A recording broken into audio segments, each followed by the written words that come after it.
ဒါကတော့ကိုရဆံမှာလဲခဲ့တဲ့ဒုတိယပိုင်းပေါ့နော်အခုတော့ငယ်ပေါ့နော်လမ်းဆုံးကိုရှောက်လိုက်လို့ရှိရင်ဒီလိုမျိုးကျင်းကြတွေရှိရပေါ့နော်တော့လေမုံမကြီးချိန်လည်းမဟုတ်ဘဲနဲ့လေအရွက်တွေကနေနေရပေါ့နော်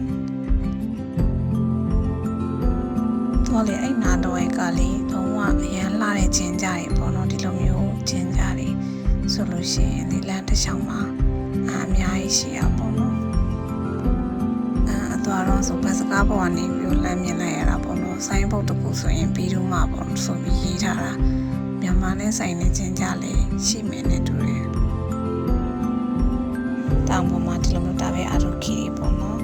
အမိုးချီတွေကတော့နာမည်ကြီးနေ